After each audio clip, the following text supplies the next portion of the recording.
बहुत समय पहले की बात है। एक छोटे से गांव में गोपाल नाम का एक कुमार रहता था। वह मिट्टी के बर्तन बनाकर बेचता था और इसी से उसका और उसके परिवार का गुजारा चलता था। गोपाल बहुत मेहनती और ईमानदार आदमी था, लेकिन उसकी किस्मत साथ नहीं दे रही थी। कभी बारिश की वजह से मिट्टी खराब हो जाती तो कभी खरीदार कम हो जाते। धीरे धीरे उसके घर की हालत बिगड़ने लगी। एक दिन गोपाल जंगल से मिट्टी लेने गया। वह हमेशा गांव से दूर एक खास जगह से मिट्टी लाता था, क्योंकि वहां की मिट्टी से अच्छे और मजबूत बर्तन बनते थे। जैसे ही वह मिट्टी खोदने लगा, उसकी कुदाल किसी सख्त चीज से टकराई। उसने ध्यान से मिट्टी हटाई तो देखा कि वहां एक अजीब सा मटका दबा हुआ था। मटका दिखने में साधारण नहीं था। उस पर सुनहरी नक्काशी थी और वह चमक रहा था। गोपाल ने मटका उठाया और अपने घर ले आया।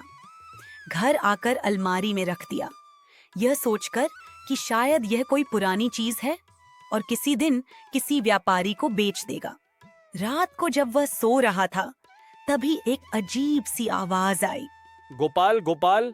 वह घबरा गया और उठकर देखा कि आवाज उसी मटके से आ रही थी। अगले ही पल एक छोटी सी आकृति मटके से बाहर आई। वह एक झिन्न जैसा प्राणी था, लेकिन बहुत छोटा, लगभग 1 फुट का। वह मुस्कुराया और बोला, मैं इस मटके का रक्षक हूँ। जिसने मुझे आजाद किया, उसकी 3 इच्छाएं मैं पूरी करूंगा। गोपाल की आंखें फटी की फटी रह गईं। उसने तो कभी सोचा भी नहीं था कि ऐसा कुछ हो सकता है। पहले तो वह डरा, लेकिन फिर उसने साहस करके कहा, ठीक है, मेरी पहली इच्छा है मेरा घर पक्का हो जाए और मेरे परिवार को कभी भूखा न रहना पड़े। जिन्न ने कहा। जो हुक्म मेरे आका।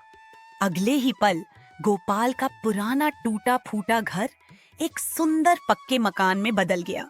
गोपाल और उसका परिवार बहुत खुश हुआ। उसने जिन को धन्यवाद किया। कुछ दिन बीते। गोपाल ने सोचा कि क्यों ना अपनी दूसरी इच्छा भी पूरी करवा ली जाए। इस बार उसने कहा, हाँ, मेरी दूसरी इच्छा है कि मेरे बर्तन सारे देश में मशहूर हो जाएं और मैं एक बड़ा कुम्हार बन जाऊं। जिन्न ने कहा। जो हुक्म मेरे आका। अगले ही दिन एक व्यापारी गांव आया, जिसने गोपाल के बर्तनों की तारीफ की और बड़ी मात्रा में खरीदारी की। फिर तो रोज व्यापारी आने लगे। गोपाल का नाम दूर दूर तक फैल गया। उसके बर्तन शहरों में बिकने लगे। वह अब अमीर बन गया था। लेकिन अब गोपाल के मन में थोड़ा लालच आने लगा। वह सोचने लगा कि तीसरी इच्छा से कुछ ऐसा मांगना चाहिए जिससे उसे कभी कोई परेशानी न हो। उसने तीसरी इच्छा जिनसे कही, मैं चाहता हूँ कि यह जादुई मटका हमेशा मेरे पास रहे और अनंत इच्छाएं पूरी करता रहे। जिन अचानक गंभीर हो गया। वह बोला, माफ कीजिए गोपाल, यह मटका सिर्फ 3 इच्छाएं पूरी करता है। इसके बाद यह निष्क्रिय हो जाएगा। लेकिन गोपाल नहीं माना। उसने जोर देकर कहा, मैं राजा बनना चाहता हूँ, मैं अमर बनना चाहता हूँ, मैं सब कुछ चाहता हूँ।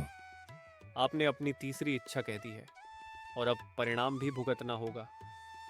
इतना कहकर जिन्न मटके में वापस चला गया और मटका फट गया। एक तेज धुआं निकला।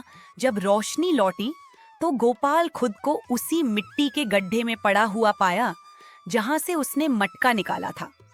शरीर थका हुआ और हाथ खाली। वह दौड़कर घर गया, लेकिन वहां कुछ नहीं था। पक्का घर फिर से कच्चा झोपड़ा बन चुका था और परिवार परेशान। अब उसे समझ आया कि उसने लालच में आकर जो गलती की, उसकी वजह से सब कुछ खो दिया। लेकिन गोपाल ने हार नहीं मानी। उसने फिर से मिट्टी उठाई, चाक पर बर्तन बनाए और मेहनत से काम शुरू किया। अब वह और भी समझदार और संयमी बन गया था। धीरे धीरे उसकी मेहनत रंग लाई और वह फिर से एक अच्छा कुम्हार बन गया।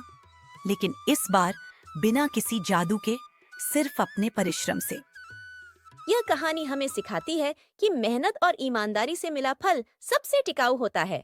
जादू या शॉर्टकट्स हमें कुछ समय के लिए सफलता दे सकते हैं, लेकिन लालच और अधीरता सब कुछ छीन सकते हैं।